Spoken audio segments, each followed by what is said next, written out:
பகுஜன் சமாஜ் கட்சி மாநில தலைவர் ஆம்ஸ்ட்ராங்குடைய கொலை வழக்கில் தினசரி விசாரணையின் போது பல புதிய தகவல்கள் வெளியாகி கொண்டிருக்கிறது. நேற்றைய தினம் ஒரு 3 பேர் கைது செய்யப்பட்டாங்க. குறிப்பாக ஜாம்பஜார் பகுதியைச் சேர்ந்த பெண் வழக்கறிஞர் மலர்கொடி, இவங்க வந்து அதிமுகவுடைய திருவல்லிக்கேணி மேற்கு பகுதியுடைய இணை செயலாளராக இருக்காங்க. விசாரணைக்கு பின்னர் மலர்கொடி கைது செய்யப்பட்டார். அதே போல மற்றொரு வழக்கறிஞரான ஹரிகரன், இவர் வந்து தமிழ் மாநில காங்கிரஸ்ல இருக்காரு, அவரும் நேற்றைய தினம் விசாரணைக்கு பிறகு கைது செய்யப்பட்டிருக்கார். அதே போல சதீஷ் என்ற திமுக பிரமுகருடைய மகன் கைது செய்யப்பட்டிருக்கார். ஏற்கனவே இந்த வழக்கில் 11 பேர் கைது செய்யப்பட்ட நிலையில மேலும் ஒரு 3 பேர் கைது பண்ணப்பட்டிருக்காங்க. இந்த வழக்கில் கைது செய்யப்பட்ட ரவுடி திருவேங்கடம் ஏற்கனவே என்கவுண்டர்ல சுட்டு கொலை செய்யப்பட்டிருக்கார். இந்த 3 பேருக்கும் ஆம்ஸ்ட்ராங் கொலைக்கும் என்ன தொடர்பு என்ற பல தகவல்கள் வெளியாயிருக்கிறது. குறிப்பாக மலர்கொடியோடைய பின்னணி என்று பார்த்தால், இவருடைய கணவர் தோட்டம் சேகர் வந்து 2001ஆம் ஆண்டு கொலை செய்யப்படுகிறார். கணவருடைய கொலைக்கு பழிது இருப்பதற்காக இவரும் அடுத்தடுத்த கொலை சம்பவத்தில் இவருக்கு தொடர்பு இருப்பதாக கூறப்படுகிறது. அதாவது கணவருடைய கொலையுடைய தொடர்பில் இருந்தவர்களெல்லாம் அடுத்தடுத்து கொலை செய்யப்படுகிறார்கள். அந்த கொலை சம்பவத்துக்கும் மலர்கொடிக்கும் தொடர்பு இருப்பதாக கூறப்படுகிறது. அவருடைய கணவருடைய கொலையில் ஒரு முக்கிய நபராக இருந்த மயிலாப்பூர் சிவகுமார் வந்து கணவர் கொலைக்கு பிறகு 20 ஆண்டுகளுக்கு பிறகு கொலை செய்யப்படுகிறார். அதில் மலர்கொடிய மகன் அழகுராஜா ஒரு முக்கியமான குற்றவாளி. அந்த கொலையை வந்து கணவருடைய கொலைக்கு பழிக்கு பழியாக மலர்கொடி தான் அந்த கொலையை செய்ததாக அப்போது சொல்லப்பட்டது. அவர் மீது வழக்கம் இருக்கிறது. மலர்கொடி வந்து ஜாம்பஜார் காவல் நிலையத்தில் ஒரு சரித்திர பதிவேடு குற்றவாளி, சி பிரிவு குற்றவாளியாக அங்க காவல் நிலையத்தில் இருந்து தொடர்ந்து கண்காணிப்பில் இருக்கார். இவரை பத்தி விசாரிக்கும் போது மலர்கொடி அந்த பகுதியில் வந்து இந்த அடிதடி உள்ளிட்ட பிரச்சனைகள் எல்லாம் ஆட்களை அனுப்புவதாக சொல்லப்படுகிறது. இதனால இவர் மீது பல வழக்குகள் இருக்கிறது. அந்த அடிப்படையில் தான் ஆம்ஸ்ட்ராங் கொலையில கூலிப்படைக்கு ஆட்களை வந்து மலர்கொடி மூலம் அனுப்பப்பட்டதாக விசாரணையில் தெரிய வந்திருப்பதாக தகவல் வெளியாகிருக்கிறது. அது மட்டுமல்லாமல் நாட்டு வெடிகுண்டை வந்து மலர்கொடி மூலம்தான் நாட்டு வெடிகுண்டு இந்த கொலைக்கு பயன்படுத்தப்பட்டிருப்பதாக கூறப்படுகிறது. ஒருவேளை ஆம்ஸ்ட்ராங் கொலையின் போது ஏதாவது சம்பவம் நடைபெற்றால் அப்பொழுது நாட்டு கொடி வீசுவதற்காக நாட்டு வெடிகுண்டையும் கையில் வச்சிருந்தாங்க. அந்த நாட்டு வெடிகுண்டை மலர்கொடி தான் கொடுத்ததாக தகவல் சொல்லப்படுகிறது. இதற்காக லட்சக்கணக்கில் பணம் கொடுக்கப்பட்டதாகவும் லட்சக்கணக்கில் இவருடைய வங்கி கணக்கிலிருந்து பணப்பரிமாற்றம் செய்யப்பட்டதாக கூறப்படுகிறது. இந்த மலர்கொடி வந்து ஏற்கனவே இந்த கொலைக்கு முக்கிய ஸ்கெட்ச் போட்டதாக சொல்லப்பட்ட வழக்கறிஞர் அருளுடைய அவரோட சேர்ந்து இந்த கொலைக்கு சதி தீட்டியதில் ஒரு முக்கியமான நபராக இருக்கார். அதே போல ஹரிகரன் ஒரு வழக்கறிஞர் கைது செய்யப்பட்ட அவருக்கும் மலர்கொடிக்கும் தொடர்பு இருக்கிறது. அவர் தான் ஹரிகரன் தான் அருளுக்கும் மலர்கொடிக்கும் ஒரு தொடர்பை ஏற்படுத்தி கொடுத்திருக்கார். அதே போல சதீஷ் கைது செய்யப்பட்ட சதீஷ் வந்து அருளுடைய நண்பர். அவர் திமுக பிரமுகருடைய மகன். அந்த சதீஷ் வந்து இந்த கொலைக்கு வந்து இந்த கொலை குற்றவாளிகள் இந்த கூலிப்படைகள் தங்குவதற்கு இடவசதி செய்து கொடுத்ததாகவும் ரூம் அரேஞ்ச் பண்ணி கொடுத்ததாகவும் அதே போல கார் உள்ளிட்டவைகளை கொடுத்து உதவி செய்ததாக சதீஷும் கைது செய்யப்பட்டிருக்கார். ஒட்டுமொத்தமாக 3 பேர் இந்த கொலையில முக்கியமான குற்றவாளிகள் கைது செய்யப்பட்டு ஒரு 3 கார்கள் பறிமுதல் செய்யப்பட்டிருக்கிறது. பல காரணங்கள் சொல்லப்படுகிறது.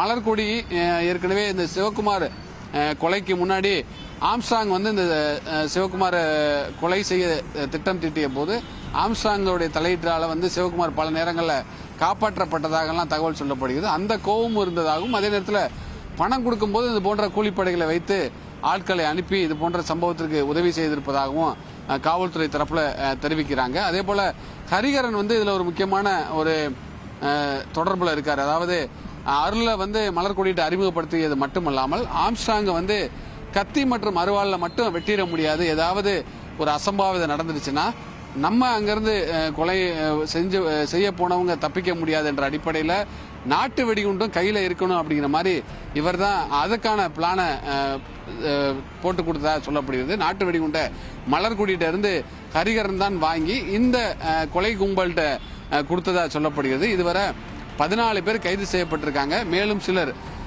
தொடர்ந்து விசாரணைக்கு வளையத்துக்குள் கொண்டு வரப்பட்டிருக்காங்க. அருளுடைய உறவினர்கள் நண்பர்கள் அருள் தான் இந்த கொலைக்கு ஸ்கெட்ச் போட்டதாக சொல்லப்பட்ட நிலையில அருளோடு தொடர்புடைய நபர்கள் அனைவருமே விசாரணை வளையத்துக்குள்ள கொண்டு வரப்பட்டிருக்காங்க. அது மட்டுமல்லாமல் இந்த ஆற்காடு சுரேஷுடைய கொலை மட்டும்தான் இந்த கொலைக்கு காரணமா அப்படிங்கிற மாதிரி காவல்துறை விசாரிச்சதுல பல தொடர்புகள் இதுல வருகிறது. அதாவது பல ரவுடிகளோட ஏற்கனவே ஆம்ஸ்ட்ராங்குக்கு இருக்கக்கூடிய முன்விரோதத்தால அந்த ரவுடிகள் இந்த கொலைக்கு திட்டம் தீட்டி கொடுத்தது மட்டுமல்லாமல் இந்த கூலிப்படைகளுக்கு ஆட்களை தேர்வு செய்தது, அது மட்டுமல்லாமல் பொருள் உதவி, பண உதவி என பல்வேறு விதத்தில் சின்ன சின்ன உதவிகள் இந்த கொலைக்கு செஞ்சிருப்பதாக சொல்லப்படுகிறது. அவர்கள் எல்லாருமே இந்த விசாரணை வளையத்துக்குள் கொண்டு வரப்பட இருக்காங்க.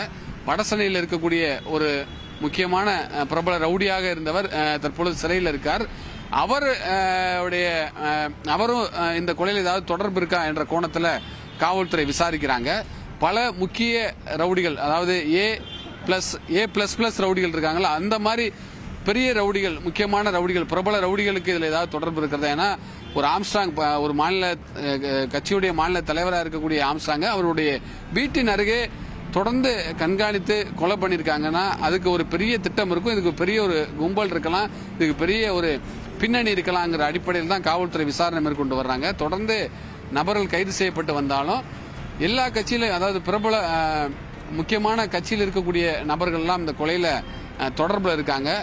இதுல வேற ஏதாவது பின்னணி இருக்கா? அதாவது ரவுடிகளோடு இருக்கக்கூடிய முன்விரோதம், ஆற்காடு சுரேஷ் கொலை வழக்குக்கான பழி தீர்க்கக்கூடிய அந்த பழிவாங்கும் செயல், அது மட்டுமல்லாமல் அவர் செய்யக்கூடிய ரியல் எஸ்டேட் தொழிலில் ஏதாவது முன்விரோதம் இருக்கா அப்படிங்கிற அடிப்படையில் அவர் கடைசியா எங்கெங்கெல்லாம் ரியல் எஸ்டேட் பண்ணாரு, எங்கெங்கெல்லாம் பிரச்சனைகள் இருந்துச்சோ அந்த சம்பவ இடத்துக்கெல்லாம் போய் காவல்துறை போய் அங்க போயெல்லாம் நேரடியாக விசாரணை மேற்கொண்டிருக்காங்க.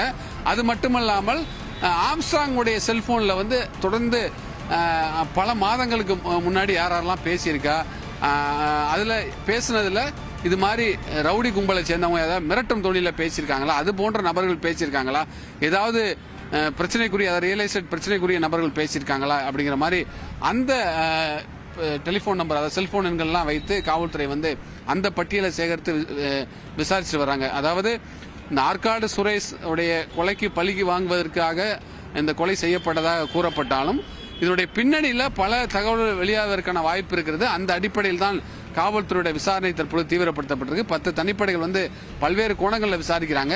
14 பேர் கைது செய்யப்பட்டதில் ஒருத்தர் என்கவுண்டர் செய்யப்பட்டிருக்கார்.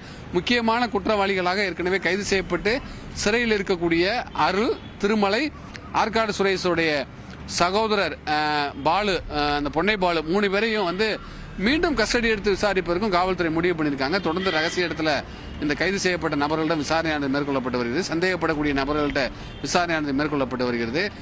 பல கோணங்களில் விசாரிக்கக்கூடிய இந்த ஒரு முக்கியமான கொலை வழக்கில் பல திடுக்கிடும் தகவல்கள் வெளியாவதற்கான வாய்ப்பு இருப்பதாக கூறப்படுகிறது.